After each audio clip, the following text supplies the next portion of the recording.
Shalom saudara-saudara yang saya kasihi di dalam Yesus. Selamat pagi. Selamat berjumpa lagi di dalam video ini 7 September 2023. Pembacaan kita hari ini terambil dari Yohanes 15. Saya hanya baca pada ayat yang ke-10. Sebelum kita membaca firman Tuhan, saya mengajak kita bersatu di dalam doa. Tuhan Yesus yang baik, Engkau telah menjaga kami sepanjang malam. Dan saat ini kami ada di pagi yang indah ini. Kami akan melangkah dengan aktivitas kami. Kami tahu Engkau akan menyertai kami. Tetapi kendalikan kami oleh kasih dan rahmat-Mu. Kami percaya di dalam Yesus Kristus. Amin. Begini firman Tuhan bagi kita. Perintah supaya saling mengasihi. Jikalau kamu menuruti perintahku, kamu akan tinggal di dalam kasihku, seperti aku menuruti perintah Bapa-Ku dan tinggal di dalam kasih-Nya. Saudaraku yang terkasih, untuk mengawal di perenungan pagi ini, saya hendak bertanya kepada saudara, sudahkah saudara pernah melihat buah? Saya pikir kita selalu melihat buah, bahkan kita menikmati buah. Baik itu buah mangga, pepaya, jeruk, semangka, dan lain-lain. Kalau begitu, bagaimana jika buahnya yang kita tanam itu tidak berbuah? Ini jawabannya bukan hanya seorang petani yang menjawab pertanyaan ini, tetapi siapapun dapat menjawab pertanyaan ini. Bahwa buah yang tidak berbuah, bahwa pohon yang tidak berbuah jelas ditebang atau dipotong lalu dibakar atau dibuang. Karena mengapa saudara? Karena pohon tersebut tidak berbuah. Inilah perumpamaan yang Yesus sampaikan pada seluruh pembacaan ini tentang pokok anggur yang benar. Pertanyaan awal mengarahkan kita untuk memaknai arti dari sebuah buah yang dihasilkan. Secara keseluruhan pembacaan ini, Yesus mengarahkan dirinya adalah pokok anggur dan pengusahanya adalah Bapa, dan kita adalah ranting-rantingnya. Dan jika tidak berbuah, maka dipotong. Perumpamaan ini ada kaitannya juga dengan masa kedatangan Yesus yang kedua kali. Tetapi penekanan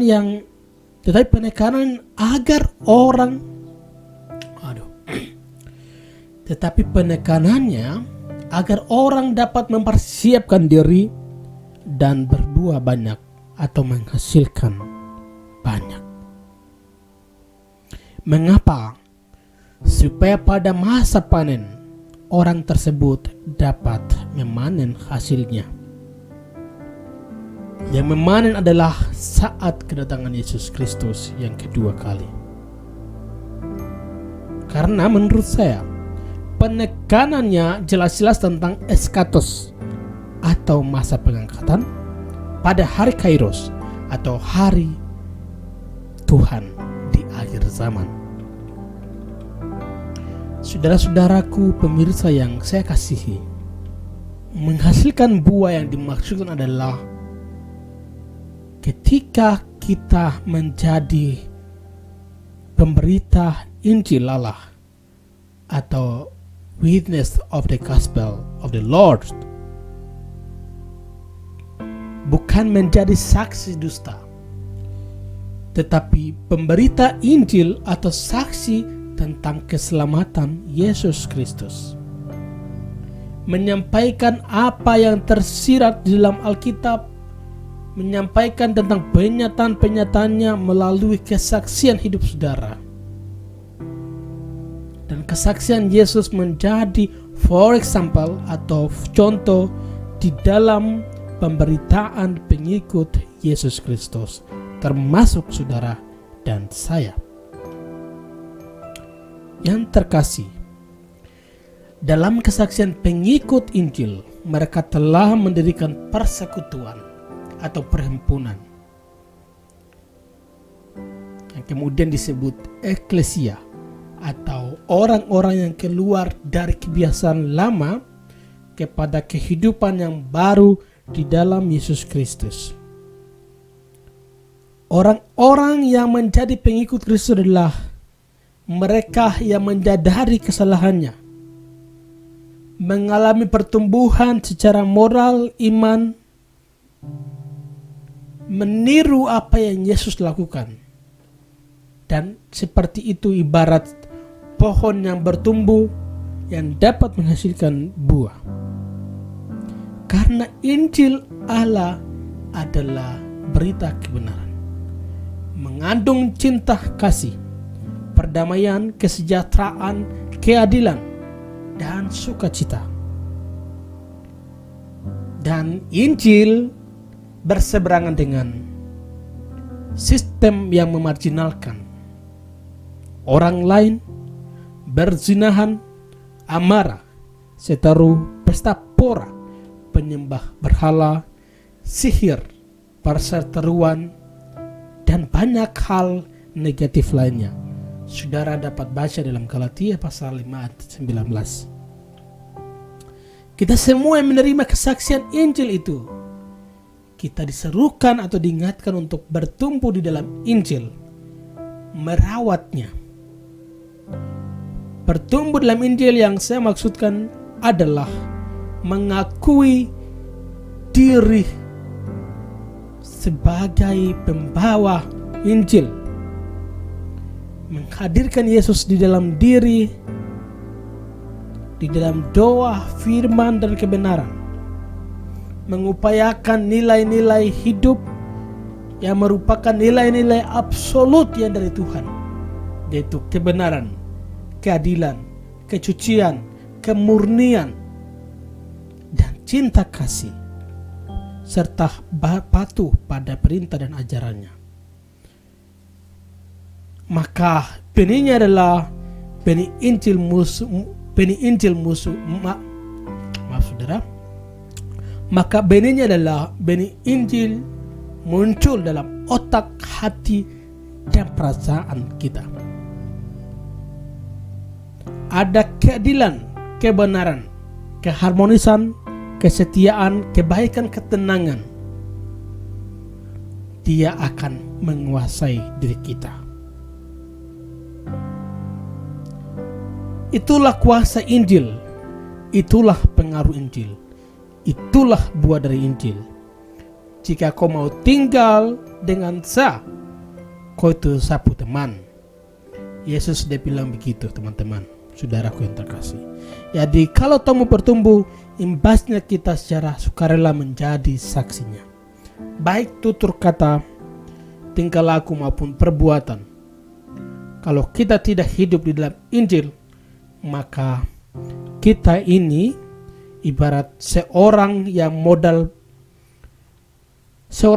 banyak tetapi tidak berusaha untuk mencari yang lain, dan bos marah dan tarik kembali modalnya.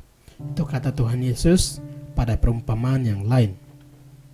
Jadi saudara-saudara, kalau kamu bertumbuh, bertumbuhlah, karena anugerah Tuhan masih ada. Kalau kau tidak mau bertumbuh, siap diri saja, karena dalam waktu Allah pasti kau dan saya dihakimi. Tidak ada buah yang diharapkan ketika kita keluar dari Yesus. Bertumbuh dan berbuahlah. Amin. Mari kita berdoa. Terima kasih Tuhan, Engkau telah mengarahkan kami untuk membaca bagian firman ini, dan biarlah kami bertumbuh di dalam pengenalan akan Engkau, dan biarkanlah kami berbuah di dalam firman-Mu, supaya kami berlimpah-limpah, kami dapat menghasilkan buahnya pada hari Engkau datang kembali sebagai Tuhan dan Juru Selamat. Kami berdoa untuk orang-orang yang masih malas tahu dengan firman. Ajar mereka untuk mengerti maksud Engkau di dalam hidup mereka. Biarkan mereka sempatkan waktu dengan Engkau dalam firman dan doa.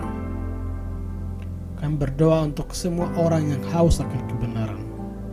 Kami berdoa untuk mereka, biarlah Tuhan memperkenalkan mereka dengan cara-Mu sendiri. Dan ketika kami menjadi berkat, biarlah cukupkan kami dengan berkat yang berasal dari Engkau. Terima kasih semua yang nonton ini. Hamba berdoa memberkati mereka satu persatu, memberkati pekerjaan mereka, pergumulan mereka, masalah mereka, pergaulan mereka, semua pergumulan hamba bawa dalam nama Tuhan Yesus, dan berikan peluang bagi mereka.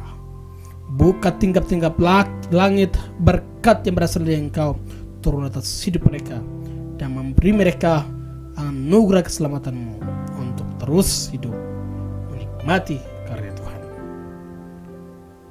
Yang sakit Tuhan sembuhkan, yang menderita karena pengungsian, yang menderita karena sakit penyakit, Tuhan jamah mereka. Yang sedang mengalami diskriminasi, marginalisasi, Tuhan kami bawa mereka, supaya yang punya kuasa-kuasa ini Engkau rendahkan mereka, dan angkat orang-orang tertindas, termiskin, teraniaya, yang terasa terbodoh. Karena kami sungguh percaya bahwa yang tinggi hati akan direndahkan, dan yang rendah hati, yang merasa rendah, Engkau akan meninggikan mereka. Terima kasih untuk pagi ini. Beri semangat baru bagi kami untuk berkarya. Kami percaya oleh karena anak-Mu Yesus Kristus. Amin. Terima kasih sudah menonton dan menyaksikan video ini. Dan jika berkenan, saudara dapat membagi video ini, dan semoga menjadi berkat. Anugerah Tuhan menyertai engkau.